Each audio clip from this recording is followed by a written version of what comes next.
Lecture number 2, Biosynthesis of heme, that is how the heme is synthesized. The organs mainly involved in the heme synthesis are liver and bone marrow, and the rate of synthesis of heme is relatively constant and it depends on the production of the globin chain, that is, it depends upon the production of the protein. Heme is produced through porphyrin synthesis, and in the last lecture I told you that protoporphyrin 9 is involved in the heme synthesis. The pathway of the heme synthesis is initiated by the synthesis of delta amino levulinic acid. What are the two ingredients for the synthesis of the delta amino levulinic acid? They are the glycine and succinyl-CoA. From where the succinyl-CoA comes? Succinyl-CoA comes from the citric acid cycle, that is the Krebs cycle. Where the Krebs cycle operates, citric acid cycle operates, it operates in the mitochondria. Right? So you have not studied in the carbohydrate metabolism, so you may be not aware with the citric acid cycle, but just after the formation of pyruvate from the glucose oxidation, pyruvate is converted to acetyl-CoA, and the acetyl-CoA then enters the second part of the carbohydrate metabolism, which is known as a citric acid cycle, and it operates in the mitochondria.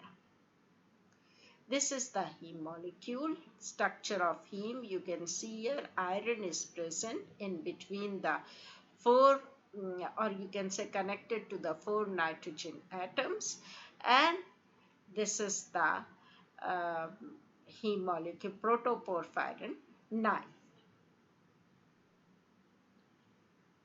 Cellular participation in heme synthesis means that in which part of the cell heme is synthesized. Heme synthesis starts from the mitochondria. Why? Because the succinyl-CoA produced from the TCA cycle is in the mitochondria and then partly takes place in the cytoplasm. The process begins in the mitochondria because one of the precursors, succinyl-CoA, I have already told you, it is present in the mitochondria, and through which pathway this succinyl-CoA is synthesized? Through the Krebs cycle pathway. One reason that it takes place in the mitochondria. The second reason is that the enzyme which is synthesizing amino levulinic acid synthase is located on the mitochondrial side of the inner mitochondrial membrane, matrix side of the inner mitochondrial. So both the essential things, one the enzyme as well as one of the precursor, it is present in the mitochondria, and therefore the synthesis it starts from the mitochondria and then it continues in the cytoplasm. You just follow with me the diagram. Succinyl-CoA plus glycine, amino acid glycine, they form the delta amino levulinic acid by the enzyme delta amino levulinic acid synthase. And here the delta amino levulinic acid is synthesized in the mitochondria. Then it leaves the mitochondria and enters the cytoplasm. In the cytoplasm, it is converted into porphobilinogen. Porphobilinogen, it can follow two pathways. It is converted to uroporphyrinogen 3 and it is converted into uroporphyrinogen 1. Uroporphyrinogen 3 is converted to coproporphyrinogen 3 and again it enters the mitochondria. In the mitochondria, it is converted into protoporphyrinogen 9 and then the protoporphyrin 9 and then the heme is synthesized. So you can see that half of the synthesis takes place in the mitochondria and half of the synthesis takes place in the cytoplasm. But remember one thing, final product heme is synthesized in the mitochondria. Final product. If I ask you in the MCQ where the final product heme is synthesized, what will be the correct answer? Mitochondria. Many of the intermediates you have just seen, they are cytoplasmic. Heme is formed by the successive production of the coproporphyrinogen 3. Coproporphyrinogen 3 enters the mitochondria, protoporphyrinogen 9 is produced, then the incorporation of the iron takes place, and reaction it requires the pyridoxal phosphate, because unless iron is not there, heme will not be synthesized. You can see here iron is in the, ये जो दो लाइनें नजर आ रही हैं, iron is in the ferrous state. Regulation of heme synthesis. How the heme synthesis is regulated. In the erythropoietic tissue, where the largest amount of heme is synthesized, regulation of heme biosynthesis may involve the process of cell differentiation. The more cells are formed, the more cells are differentiated, the more heme will be required. Proliferation of erythron occurs to meet the requirement for the synthesis of heme. What is erythron? Erythron include all the developing precursors of erythrocyte in bone marrow till the formation of circulating mature erythrocyte. That is all the development stages. Just like you can see, the fertilization, we take the example, just like the fertilization of sperm, then the fetal formation, and then the different steps of the fetal formation takes place till the development of the mature child. Here again, the proliferation of the erythron occurs, and the erythron includes all the developing precursors, all the intermediate stages, till the formation of the circulating mature erythrocyte is produced in the peripheral blood. Heme synthesis is regulated.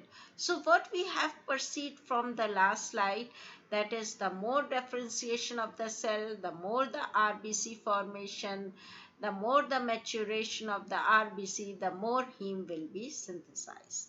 Heme synthesis is regulated by the rate limiting enzyme d-delta amino levulinic acid synthase. Just recall where this enzyme works. This enzyme works when succinyl-CoA, it combines with the amino acid glycine to form delta amino levulinic acid. And this delta amino levulinic acid is regulated by the feedback inhibition by glucose and heme concentration. Why by glucose? You see, I told you while we were discussing the succinyl-CoA, I told you that pyruvate is formed from glucose. Pyruvate is converted to acetyl-CoA. Acetyl-CoA goes to the TCA cycle, and through the TCA cycle, the succinyl-CoA is produced. So the feedback regulation of this delta amino levulinic acid, it depends upon one of its ingredient, that is the succinyl-CoA. And what is the precursor of the succinyl-CoA? Basically glucose. And it also depends on the heme concentration. The less heme concentration, the more dALA will be synthesized. The more heme concentration, the less dALA will be there. Mechanism of inhibition of amino levulinic acid synthase decreases the ability of mRNA synthesis for the synthesis of ALA. Since ALA synthase is a protein, is an enzyme, and all the enzymes are the protein. And you know how the proteins are synthesized? Just recall your genetics lecture. That is, DNA forms the RNA, and RNA is then translated into protein. So, if the mRNA is unstable, the protein will not be synthesized. Enzyme will not be synthesized. So, delta amino levulinic acid synthase will not be synthesized. And why it will not be synthesized? Because the mRNA is not stable. And why the mRNA is not stable? Because it is inhibited. Heme oxidation. Heme production when exceeds the requirement, then heme is oxidized to hematine. What is hematine? Hematine is a bluish black compound derived from the hemoglobin. By removal of the protein part and oxidation of the iron atom. Hematine contains the hydroxyl group attached to the iron atom. We'll just see the structure. Here you can see the structure of the hematine. And you can see the OH group is attached with the ferric form of the iron. What is hemine? Hemine is protoporphyrin 9 containing a ferric iron with a coordinating chloride ligand. So the chloride ligand is there. You can see here iron is associated with the chloride. Heme catabolism. 1 to 2, 10 raised to a power 8 erythrocytes are destroyed per hour. Turnover of hemoglobin is 6 grams per day. What do you mean by the turnover? Degradation as well as the synthesis. So hemoglobin, it is broken down into heme and the globin. Globin is reutilized, whereas heme, you know, it is composed of two things again. It is composed of iron and the porphyrin. Porphyrin is converted to biliverdin and it is converted into bilirubin. Whereas iron, it is reutilized or it is stored as ferritin.